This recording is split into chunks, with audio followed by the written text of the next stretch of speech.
It's broadcasting live, right? Already. It's two lights on.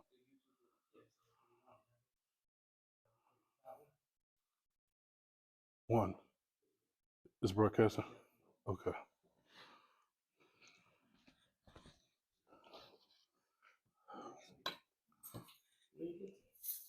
It's on my upper back. I didn't get it out yet.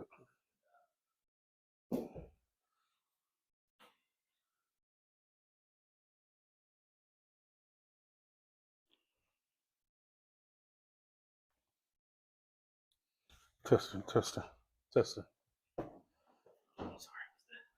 It's on. It's all right. Testing, testing. There you go.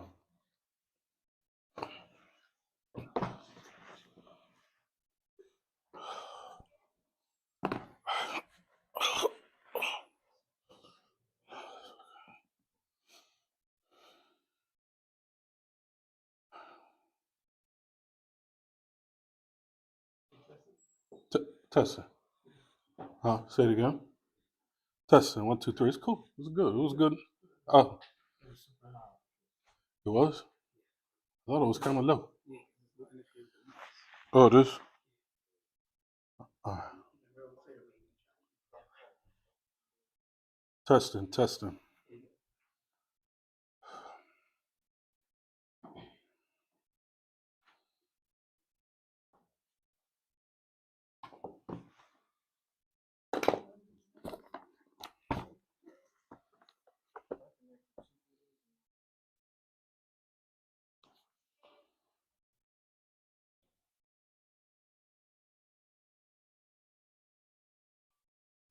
طيب it's the 13.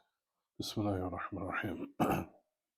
إن الحمد لله نحمده ونستعينه ونستغفره ونعوذ بالله من شرور أنفسنا وسيئات أعمالنا من يهده الله فلا مضل له ومن يضلل فلا هادي له وأشهد أن لا إله إلا الله وحده لا شريك له وأشهد أن محمدا عبده ورسوله أما بعد فإن خير الكلام كلام الله وخير الهدى هدى محمد صلى الله عليه وسلم وشر الأمور محدثاتها وكل محدثة بدعة وكل بدعة ضلالة وكل ضلالة في النار.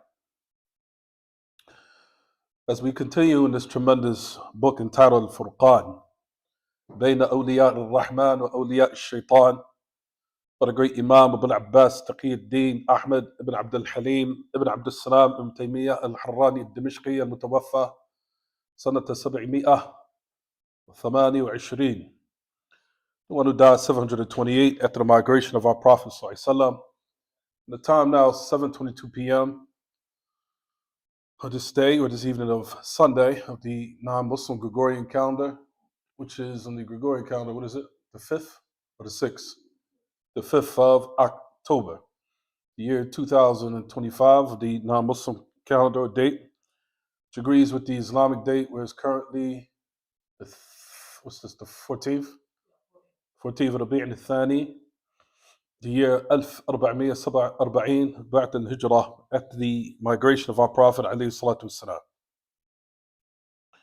As we were mentioning the matters pertaining to how Shaykh al-Islam Taymiyyah rahimahullah differentiating between the ideologies of those who are the allies or the confidants or those who are close to Allah subhanahu wa ta'ala, you'll find that his focus is on the core beliefs of people.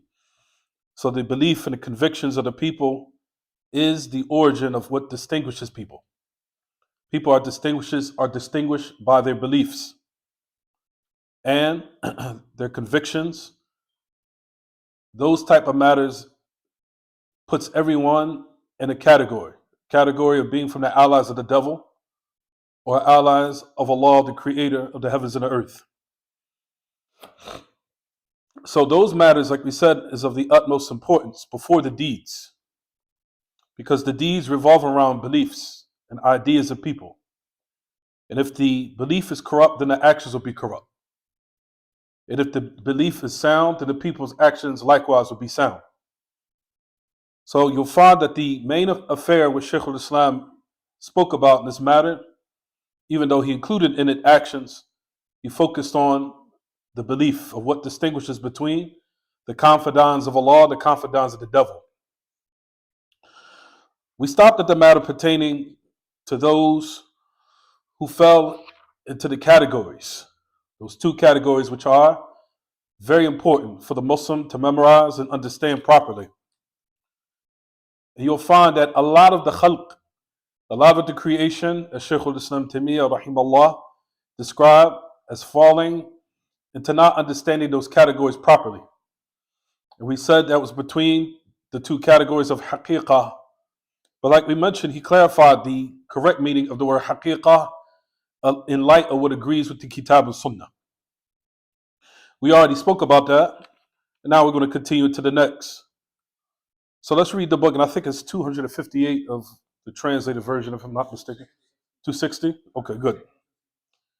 You'll find that he continues to mention, rahimahullah, he says, كما أن لفظ الشريعة يتكلم به كثير من الناس ولا يفرق بين الشرع المنزل من عند الله تعالى وهو الكتاب والسنة الذي بعث الله به رسوله صلوات الله وسلامه عليه وبركاته فإن هذا الشرع ليس لأحد من الخلق الخروج عنه ولا يخرج عنه إلا كافر.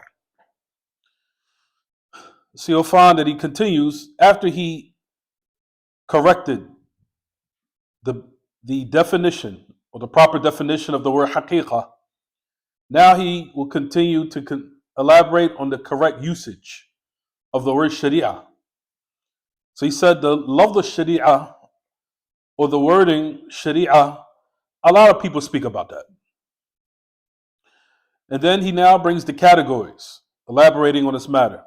And they do not differentiate or distinguish between al-shar'u al-munazzal, the revealed legislation from Allah subhanahu wa ta'ala. And it is the Kitab and Sunnah in which Allah sent His Messenger alayhi salatu wassalam with. For verily the Shara', the Kitab and Sunnah, it is not for anyone of the creation to abandon or leave off or go outside of. No one goes outside of it or exits from it except a disbeliever. So you find that this particular category, he's now speaking about the three categories. The three categories. Don't worry, you be careful of the wire. No, you're good, but just the wire is kind of short in it. Yeah, if you can, yeah. I was gonna say, you want to go there? I appreciate it. If you can, jazakallah khairan. Lo takarramtum. So you'll find that he says the first category of this word sharia. And you'll find that that's widespread amongst the common folk, especially amongst the non-Muslims, using, oh, we don't want sharia.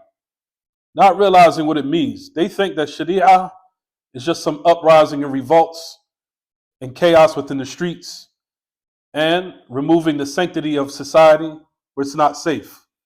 Sharia, the legislation means, or calling the human being to be an upright human being.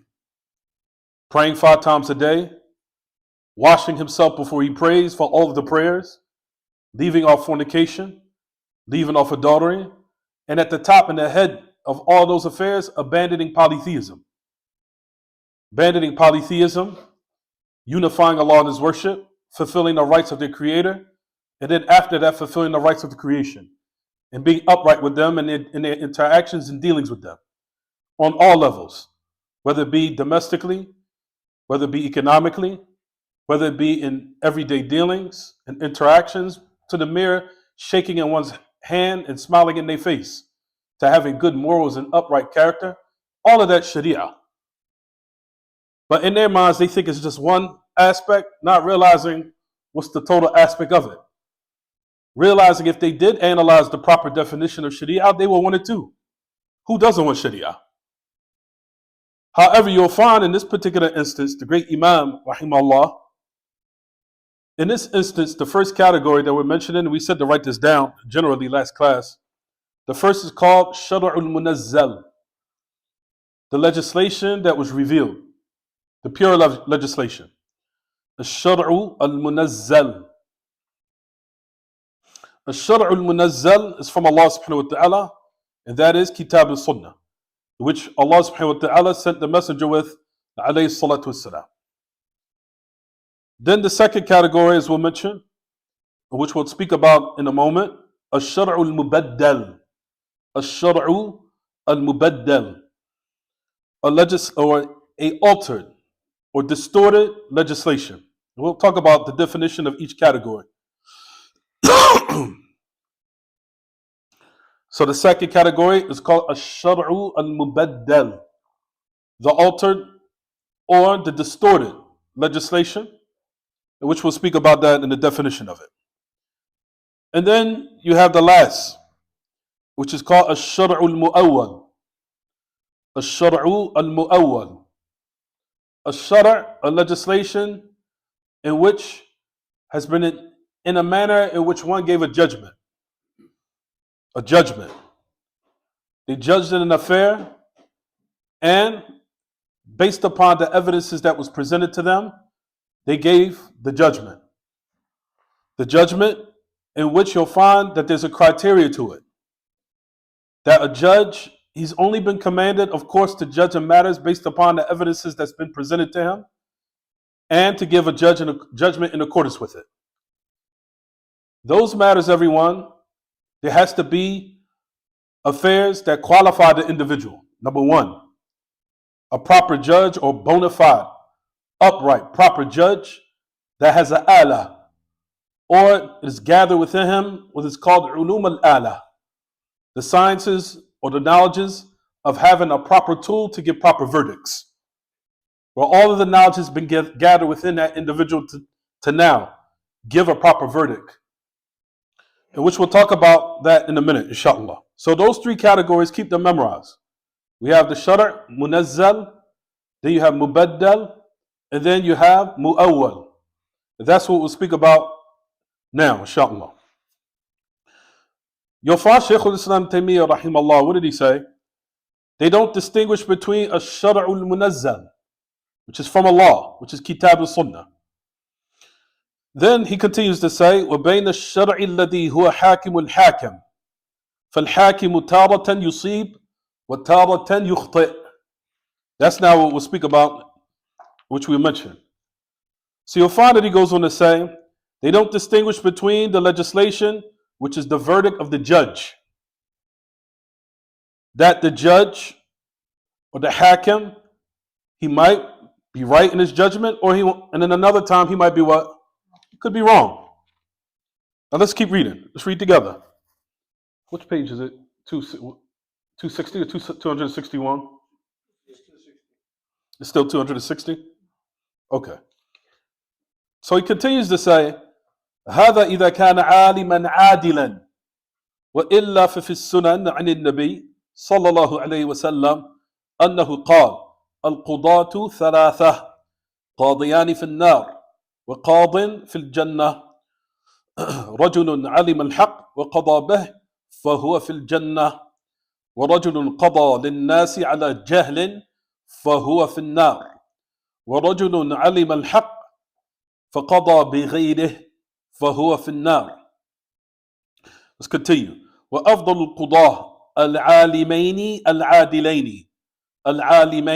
العادلين سيد ولد آدم محمد صلى الله عليه وسلم، فقد ثبت عنه في الصحيحين أنه قال إنكم تختصمون إلي ولعل بعضكم يكون ألحن بحجته من بعض. Excuse me. ولعل بعضكم يكون ألحن بحجته من بعض وإنما أقضي بنحو مما أسمع فمن قضيت له من حق أخيه شيئا فلا يأخذه فإنما أقطع له قطعة من النار. So let's read these two narrations quickly because we want to move the cover as much as we can. So you'll find that he moves to the next category, like we said, the judgment. So now Shaykh al-Islam Taymiyyah rahimahullah, he's speaking about a judge. He said that a judge or person that judges in affairs, or those who are properly qualified to issue Islamic rulings or verdicts within courts, Islamically, of course. He said, if he's a alim adil, if he's a alim adil, if he's a scholar and he is upright, he's adil, he's upright, and he's just.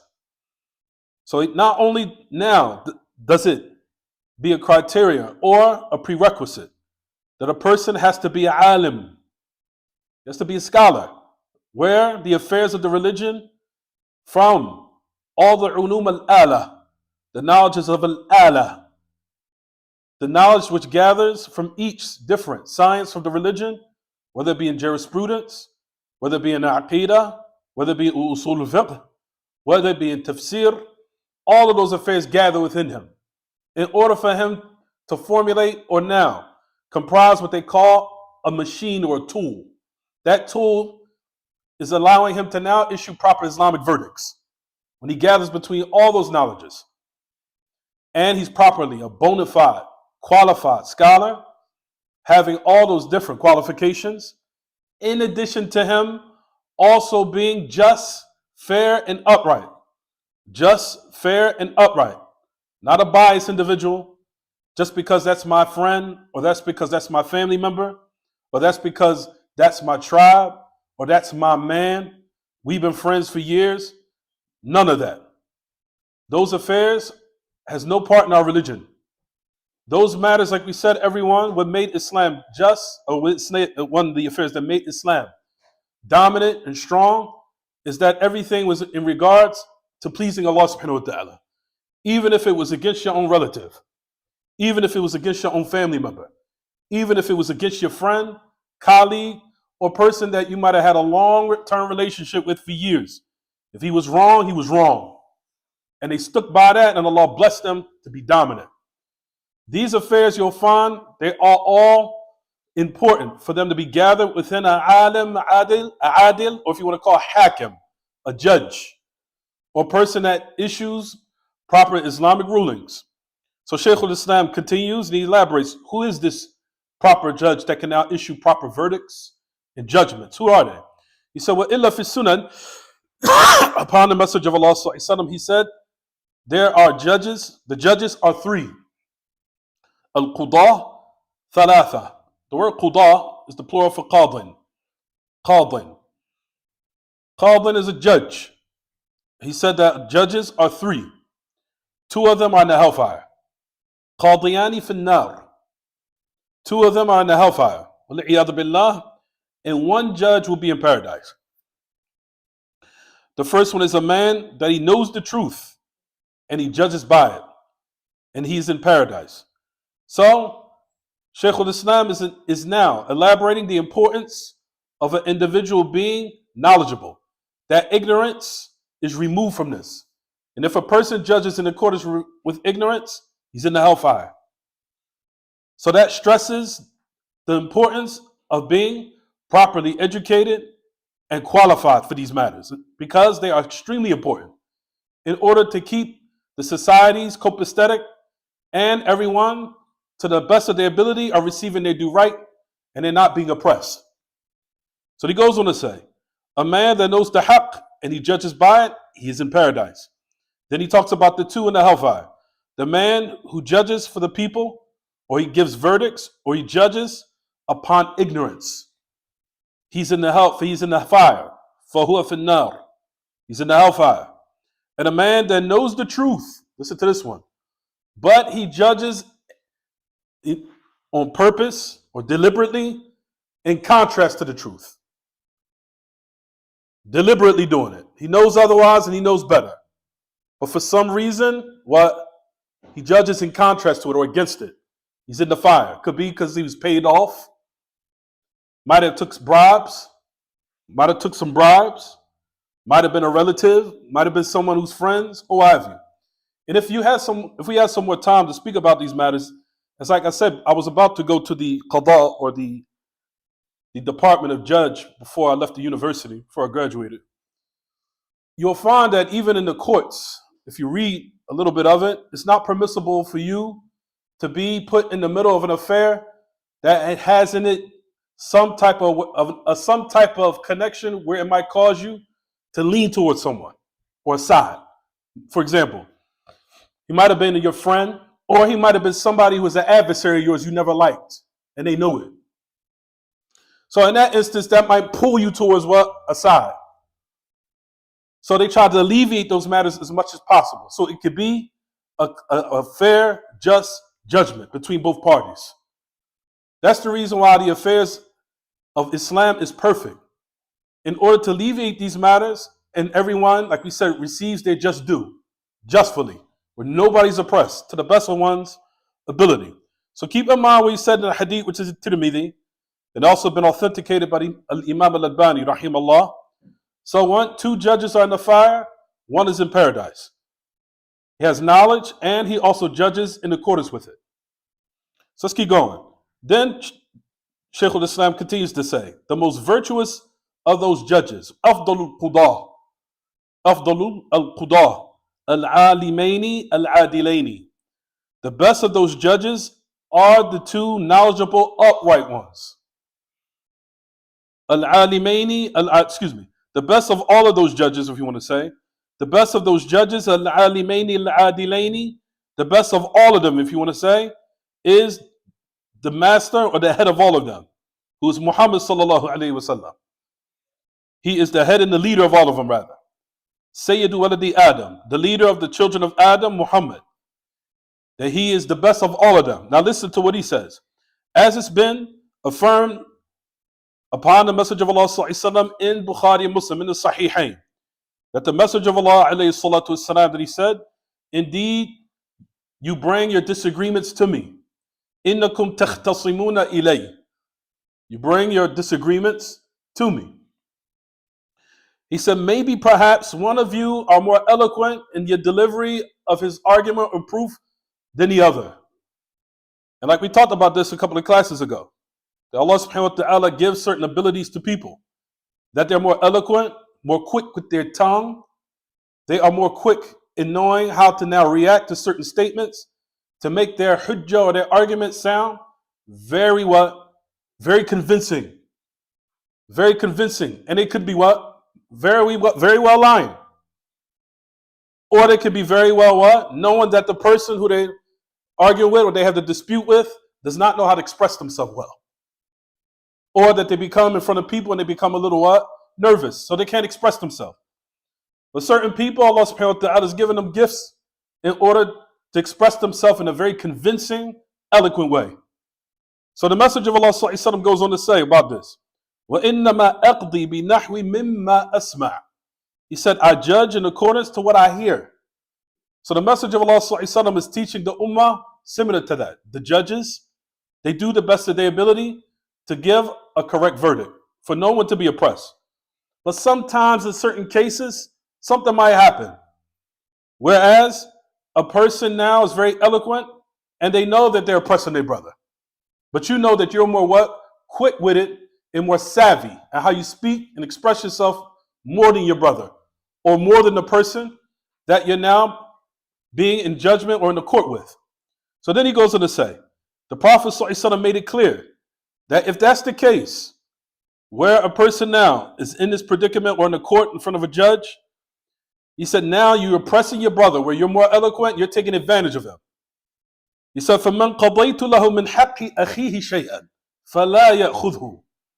Whoever I judge for him, meaning from the right of his brother, anything, do not take it. Meaning, if you know you're wrong, don't take it. If you know that you're more eloquent than him and he's stronger, you're more stronger than your identity and who you are because you're able to express yourself.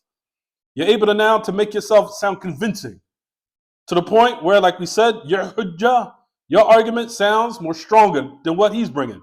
Even though you know within the depth of yourself that you're wrong. You're an oppressor. You know the affair or what's right. The Prophet ﷺ said, if that's the case, do not take anything from your brother, anything in the least. For verily now, he says, I'm cutting off a piece, meaning that right, or that mazlama, or that affair, which is now being taken away from your brother or sister, or whoever. It has now become an affair of a piece of the hellfire. meaning that affair that became removed from an individual unjustly, whether it be money, property, wherever it is. Those type of affairs now, where it's now removed from the possession of the person unjustly, it becomes a piece of hell. It becomes a piece of the hellfire. That's to put emphasis on the affairs of what? Sometimes in courts, things happen, but overall, we know that the matters that the judges put forth the best judgment in a proper way, but sometimes things, what? It happens. Things happen. Human beings are flawed, and from time to time, things happen during the course of time. So let's keep going. فأخبر سيد الخلق أنه إذا قضى بشيء مما سمعه وكان في الباطن بخلاف ذلك لم يجوز للمقضي له أن يأخذ ما قضى به له وأنه إنما يقطع له به قطعة من النار وهذا متفق عليه بين العلماء في الأملاك المطلقة إذا حكم الحاكم بما ظنه حجة شرعية كالبينة والإقرار وكان الباطن بخلاف الظاهر لم يجوز للمقضي له أن يأخذ ما قضي به له بالاتفاق وإن حكم في العقود والفسوق بمثل ذلك فأكثر العلماء يقول إن الأمر كذلك وهو مذهب مالك والشافعي وأحمد بن حنبل وفرق أبو حنيفة وبين النوعين. So now they were speaking about the second category again, everyone. The second category, he's given a lot of details about that category called al-Shar'ul Mu'awwal. So this is called al-Shar'ul Mu'awwal. The Mu'awwal is one they thought it was the truth, but in actuality, reality, it was something that was in contrast to it by certain circumstances. So that's the meaning of what on the third category where we called it what again, everyone? Al-Shar'u al-Mu'awwal. Al-Mu'awwal. So let's read it quickly again in the hadith of the Messenger of Allah Sallallahu Alaihi Wasallam, which is a Sahih Muslim.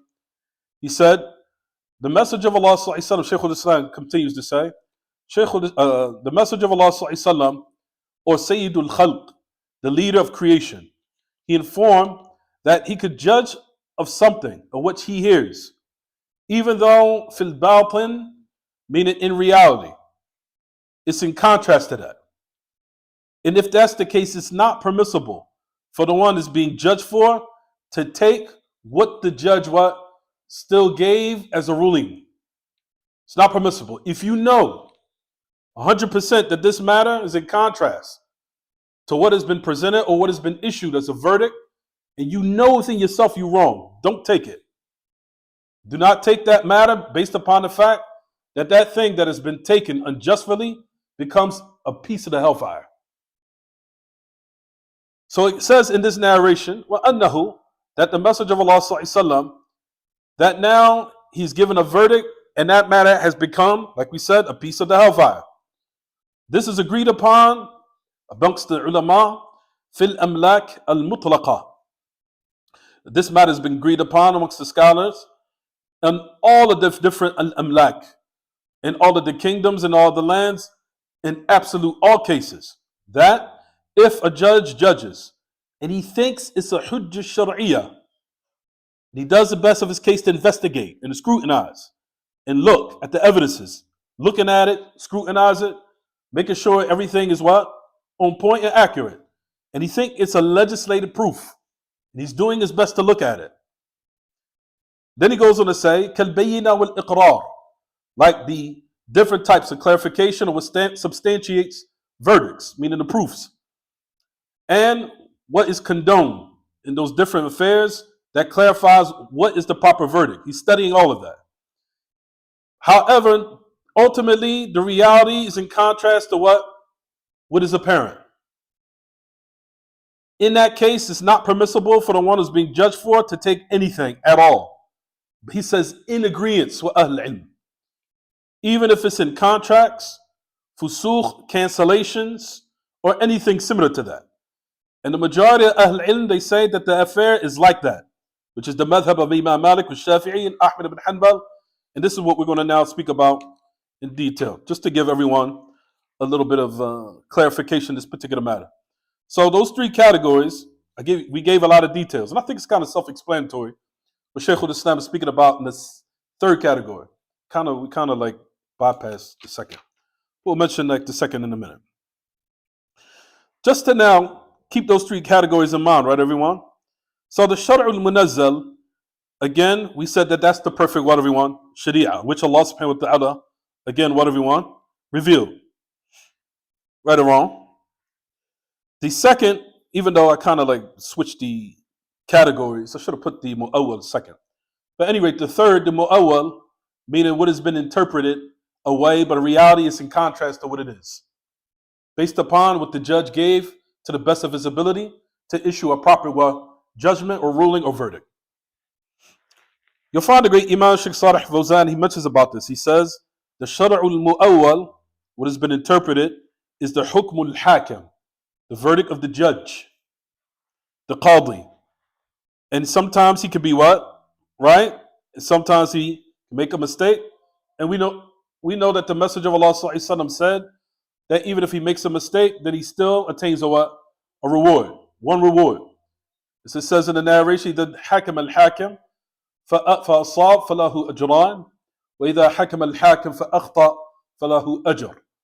If the judge, he gives a judgment and he's right, he will have two. Meaning the judge with the proper qualifications, proper criteria he has in order to issue those verdicts. That even if he's wrong, we know the Messenger of Allah Sallallahu Alaihi Wasallam, and that's including the scholars, that he will have a reward even if he's wrong. Is time already? Wow.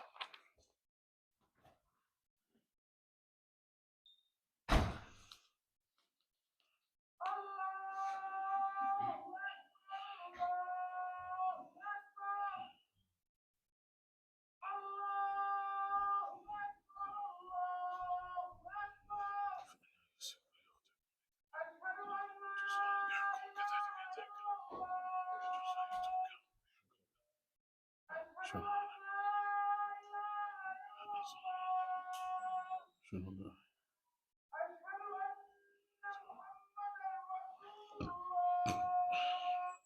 Sure.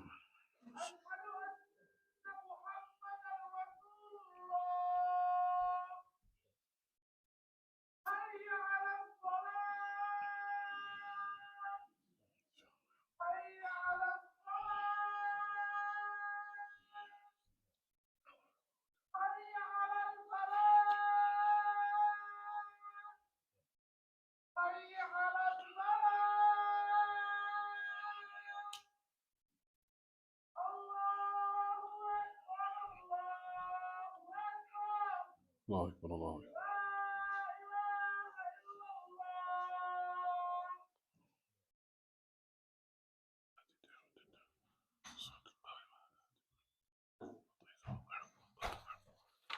Mumtaz.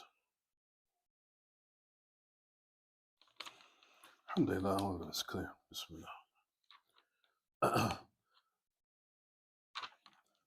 So like we mentioned, the first is the Shar'ul Munazzal. And I think that's clear of what's pertaining to the proper legislation or the revealing or the revelation in which Allah revealed to the Messenger of Allah. The mu'awwal, like we've said, consists of the person who's a proper judge with the proper qualifications that enables him to issue proper verdicts and judgments in khusumat, in different disagreements or argumentations or what have you that take place between people. That happen, which is a part of life. Certain things happen, and sometimes things have to be raised to a higher caliber or someone from amongst the authorities in order for their rights to be protected, so they don't take it unjustly. Based upon that, like we said, this type of matter, the Messenger of Allah Sallallahu Alaihi Wasallam gave proper details and authentic information, alayhi salatu wasalam, of revelation in regards to this.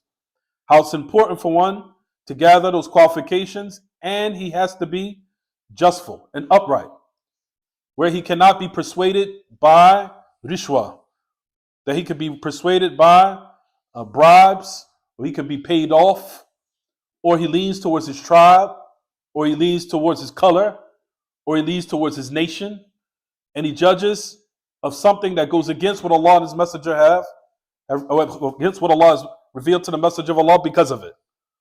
All those matters are prohibited and they're forbidden in our religion, that a person has to cling to what's correct, even if it goes against his desires, even if it's someone you dislike, even if it's someone that's not from your tribe, your nation, your family, your friends, your business friends, whoever it is.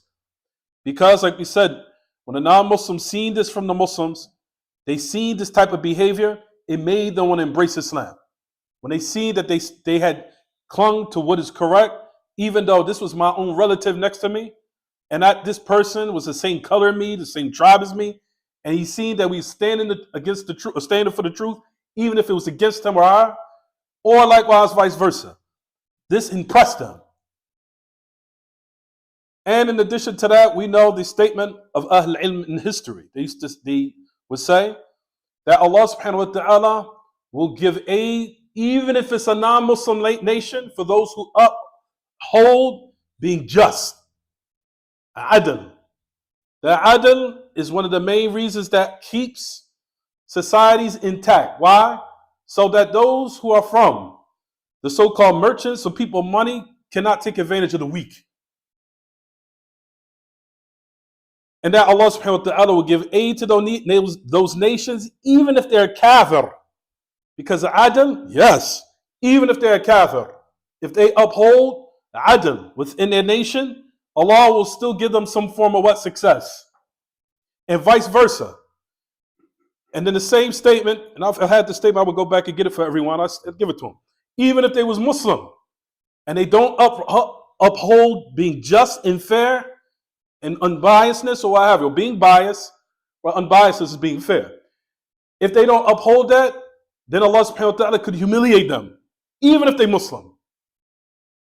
Based upon the fact, like we said, the adl, being just and upright, is one of the main fares that keep society intact from it not falling apart. So now, like we said, those who are strong within the society can't dominate and overcome and destroy and devour the weak.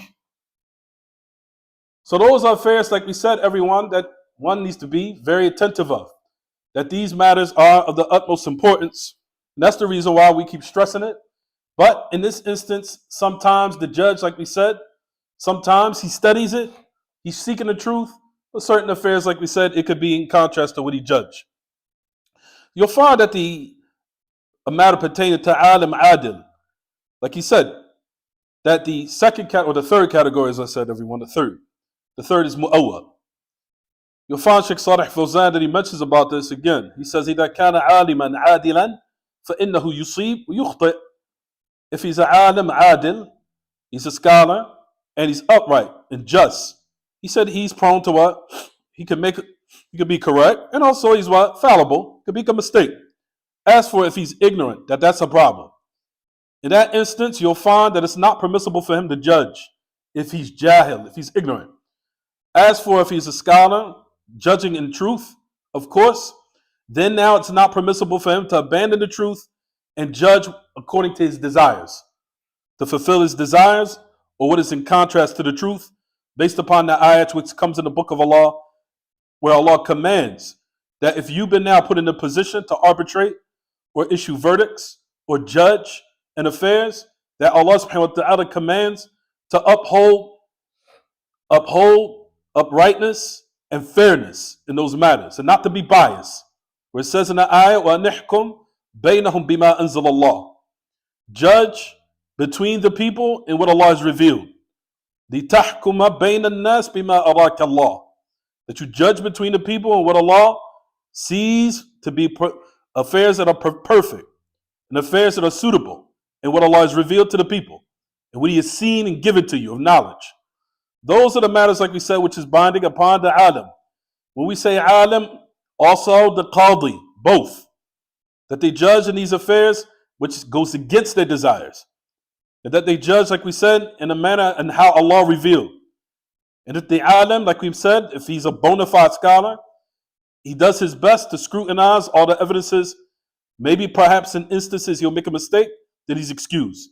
And he will attain one reward based upon the authentic narration that we mentioned. So those are the three qudah that we mentioned that one needs to realize. That the one who's ignorant, then that now forfeits his position to judge.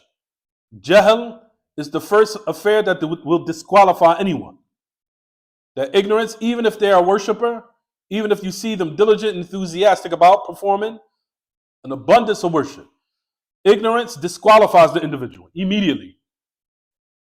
Then the second, like we said, if it's known that the person that he now judges in contrast to the truth, meaning what agrees with his desires, then this is an individual also that disqualifies him.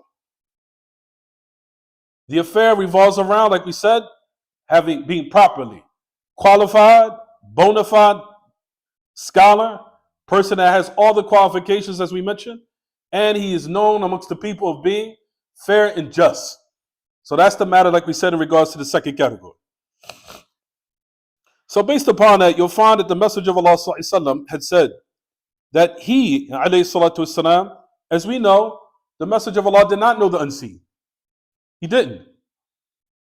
The only affairs that he knew was based upon what Allah revealed to him. As it says in the ayats within the Quran that he does not know the unseen. So based upon that, the Qadi judges.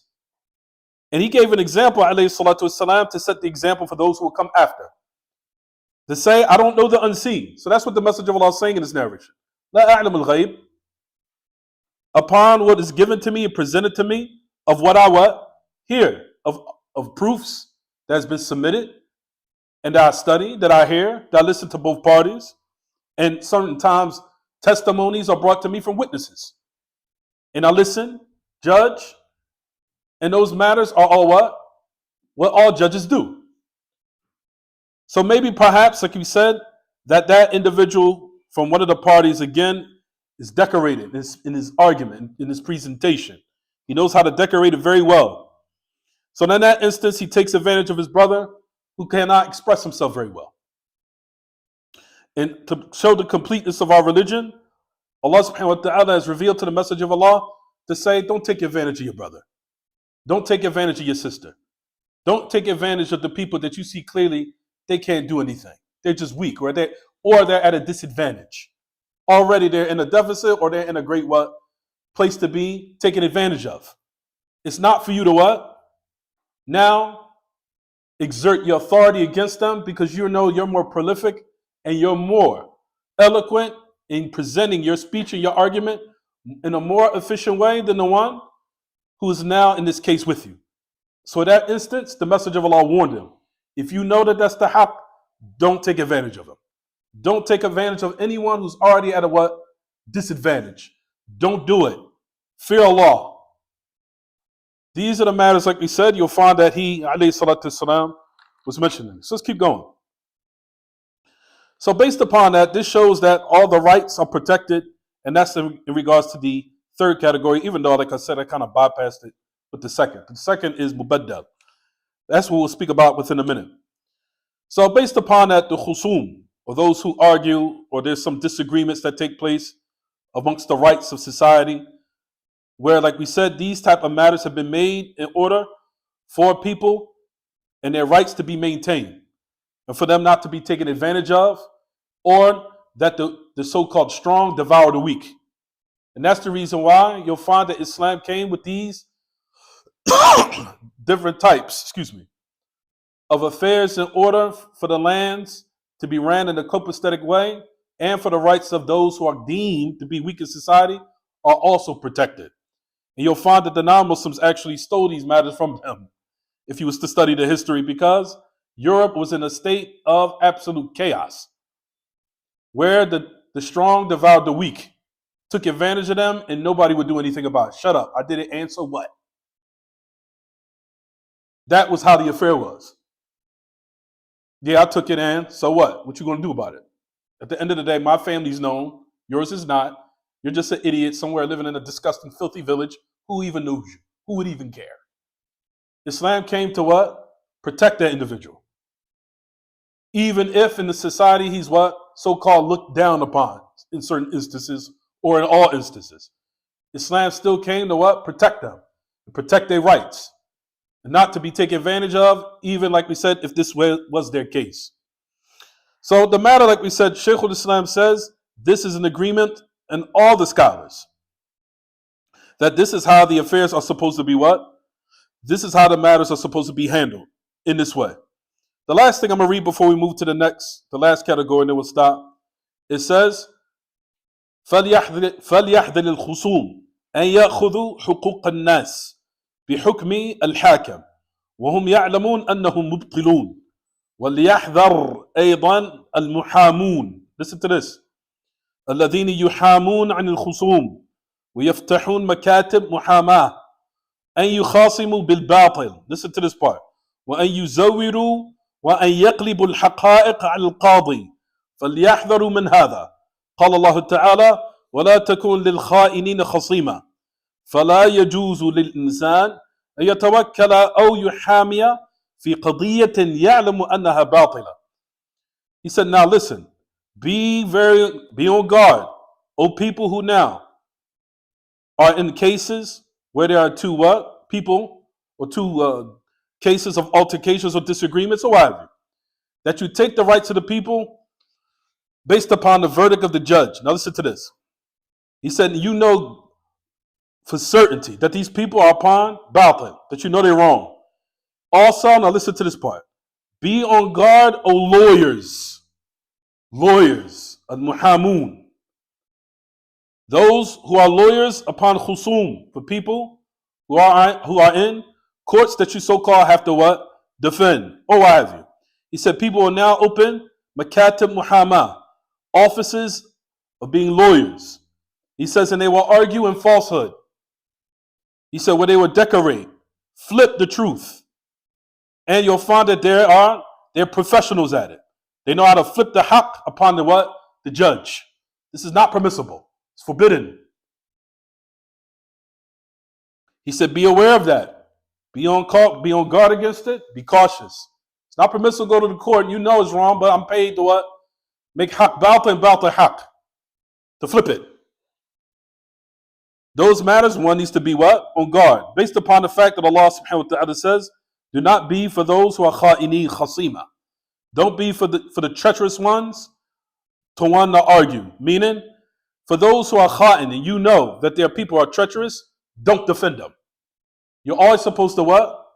Aid the truth. You know for sure that they're treacherous, they're corrupt, don't defend them. Also what? Be upright in your judgment. It's not for you now to do this. That's the reason why Allah says in the ayah, وَلَا تَكُنْ لِلْخَائِنِينَ خَصِيمًا. Don't be for the treacherous one someone to defend or argue for. Don't do it. So that's Ahl al-Ilm and the Ijma', the consensus. It's not permissible for that. And these matters, like we said, in our religion, we've been only given the affairs of what's apparent for us to what? Deal with. The affairs of the unseen, we have not been obliged to deal in or delve in those matters. Only what's been presented to us or what is presented outwardly. That's it. The one does his best to now look at the case, study it thoroughly, study the testimonies, study the witnesses, study the proofs, does a thorough investigation, the judge does, and the verdict. Then the Messenger of Allah also gave the warning to those who are involved. Like if you know that the verdict is wrong, and at the end you see that the verdict is for you, even though it's incorrect, don't take it from your brother or your sister or whoever it is. So that's the last part in that particular instance. Let's move on. And we're about to close out in a minute. So let's keep moving in the book, everyone. Let's continue.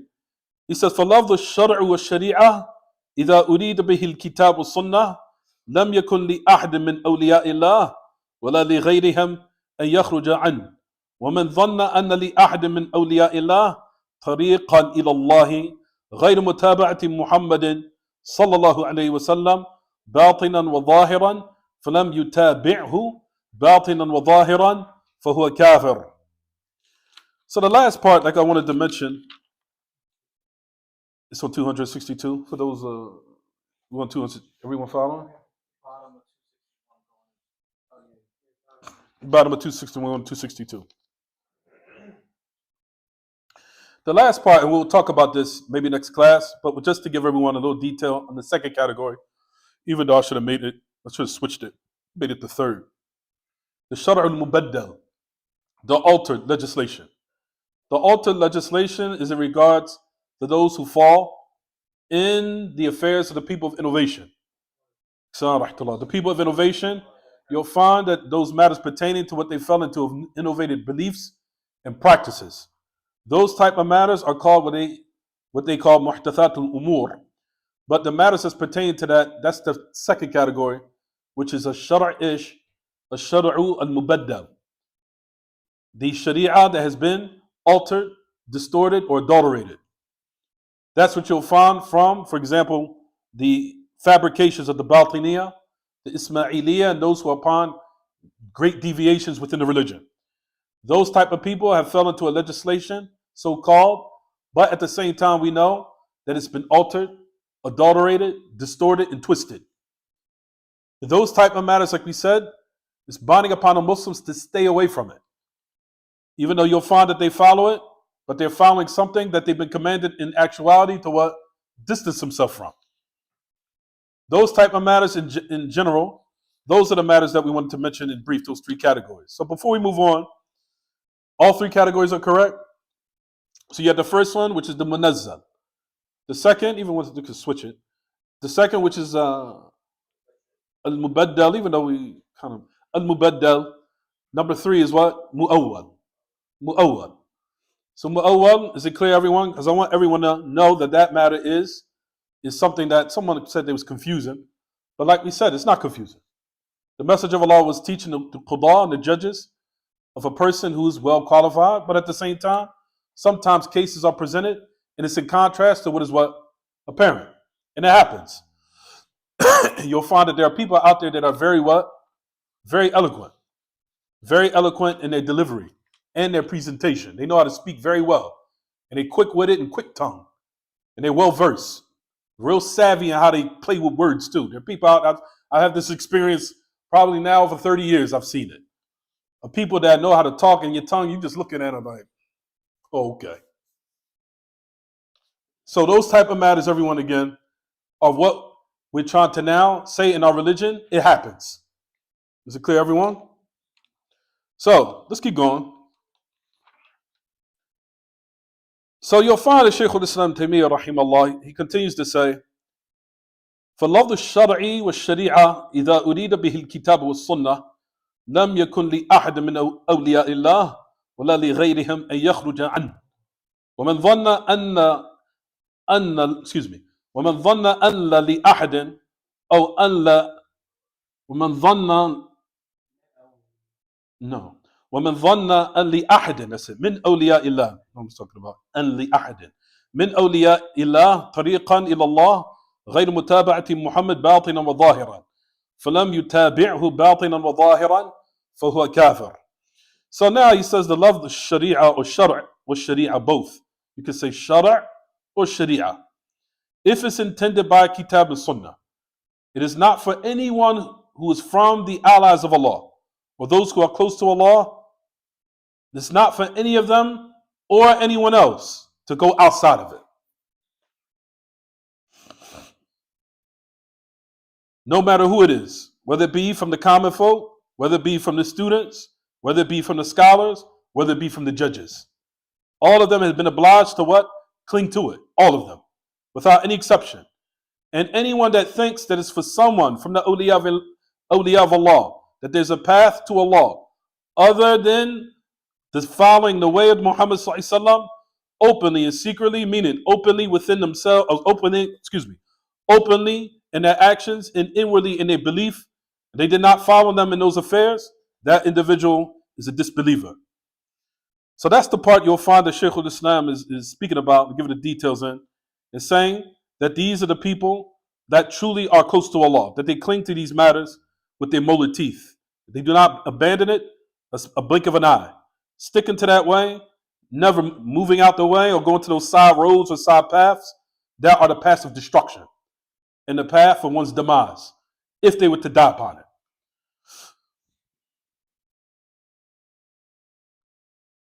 So based upon that, as we said, and we'll stop here, inshallah. That's in regards to the three categories. I wanted to speak about a little more before we talked about the affair of Khidr and the story that happened with Musa in a minute, and probably do that next week.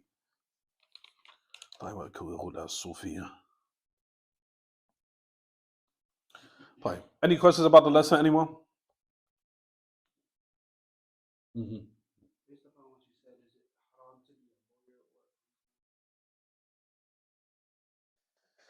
In regards to being a lawyer in the courts of those matters pertaining to it, I would advise a person not to do it. But however, because now you have to be very careful how you maneuver certain matters within those type of arenas, the judgments and laws. It's very, very tedious. I mean, you have to be very sharp to know how to avoid certain matters that go against the religion. It's extremely dangerous. So I don't know all the different categories of what it entails as far as being a lawyer within the non-Muslim courts. Like I said, I don't know. I have to study it because my knowledge is limited as it pertains to it. So Allah knows best. But one thing I do know, if you're a lawyer that has been, your job is to defend falsehood and to judge and make sure that you win, even though you know you're wrong and you're defending falsehood. That's extremely dangerous. Extremely. I don't think anyone now wants to fall into those matters where he's been obliged to what? Dress up falsehood and make it fair seeming in the eyes of the judge so you can convince him to now accept batil.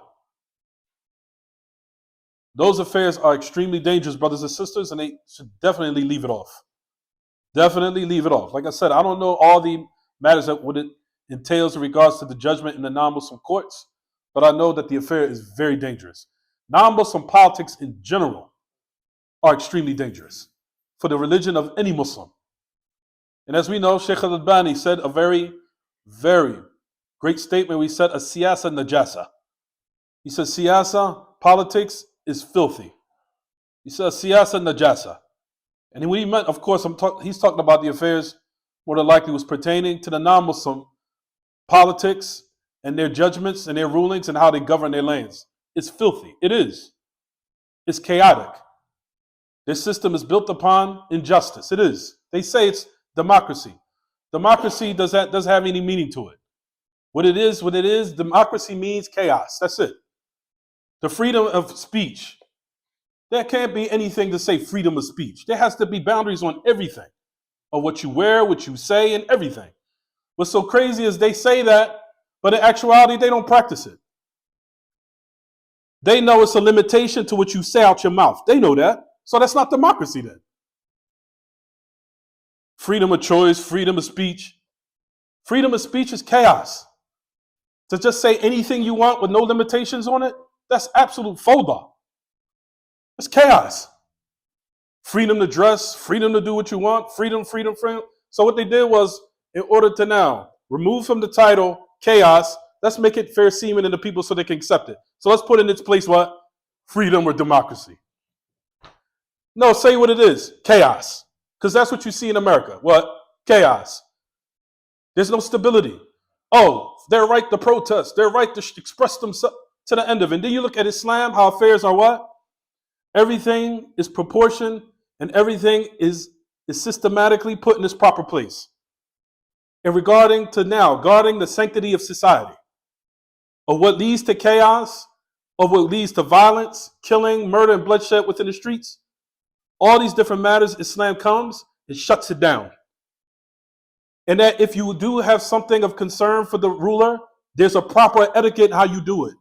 So it doesn't rock the sanctity of society, wherein now other people will be at risk for their lives being lost or being hurt or being put at risk, where women are raped, children are hurt, people's property are being damaged, and to the end of it, which is chaos at the end of the day. All of that's chaos. So those matters of society, you'll find, like we said, stay away from the non-Muslim politics. Non-Muslim politics are filthy. If you was to study it, you'll be mortified. Look to how they even talk about their own ruler. Look how they talk about they talk pathetic about him every day. I don't know no president that they didn't talk filthy about. Every president they had, they spoke filthy about him. No respect. Man, I can't wait till he leaves office. He's just an idiot. Oh, he's a filthy idiot. Chaos. If you was to now compare the affairs of Islam to affairs of how we've been commanded, you would be praising Allah subhanahu wa ta'ala of what he's revealed and that he gave you tawfiq to follow. Because it maintains, like we said, sanctity within society and everything being what? Safeguarded. Even if the ruler was someone that was truly sinful or what have you, there's still a protocol how you deal with it. So you can maintain the sanctity in society and affairs of the people's property being safeguarded and their lives being protected. Because now once uprisings and revolts, protests, and all those matters now start, then that's when the chaos starts within the streets. Then comes the streets being now bombings, killings, rapes, people's properties being damaged, people's businesses being wrecked to the end of it. That's what you see. And that's happening, what's taking place in Morocco right now. Even I just seen the video and I didn't even want to look at it. I'm like, oh, come on. Here we go with this stupid protest. You look at it. What do you see? Car burning in the street. Yeah, of course. Here we go. Here come the chaos. Car burning in the street. Someone's store being broken into. Someone's child got hurt. Someone probably got beat up. Someone got hurt. Someone eventually is going to lose their life. Chaos. That's democracy. Chaos. There has to be boundaries and limitations on everything. Without rules and regulations, there's what, everyone? Chaos. There has to be rules, regulations, and boundaries on everything in life.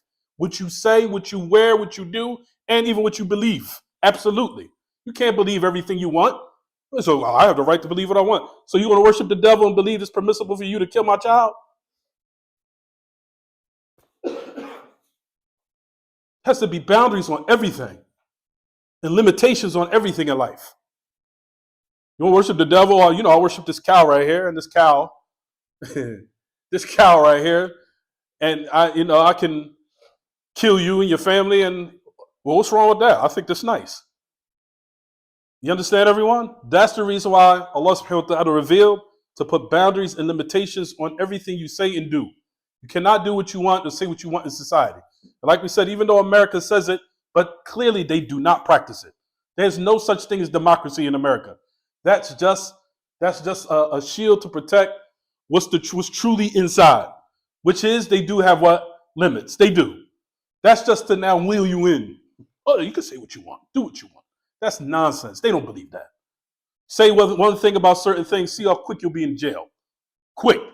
Which to let you know they don't practice democracy here. It's just nonsense, no reality to it. There's no society out there that practices absolute complete democracy where you can say and do what you want. That's absurd and that's chaos within society. And a person that's truly Muslim does not believe that. How in the world would you want democracy to now come in your society where the system is based upon making the poor poor and the rich richer? That's what it's designed for. Designed to make the impoverished more impoverished and make the rich more what? That's what you want? Because that's what that stuff leads to. Anything else? We'll stop here. No. No, further. How's that? When Imam speak about the belief in the democracy of going against the Sharia, then it becomes shirk, because you're saying that collectively agreeing on the laws and saying that you're better than the law. So the ulama said in the form of democracy, you believe in something other than, is that kind of similar to a person? Democracy is a taghut. It's a nizam taghuti. Democracy is a nizam taghuti. It is. Democracy is a nizam, it's a taghut system where it gives power to the people to judge.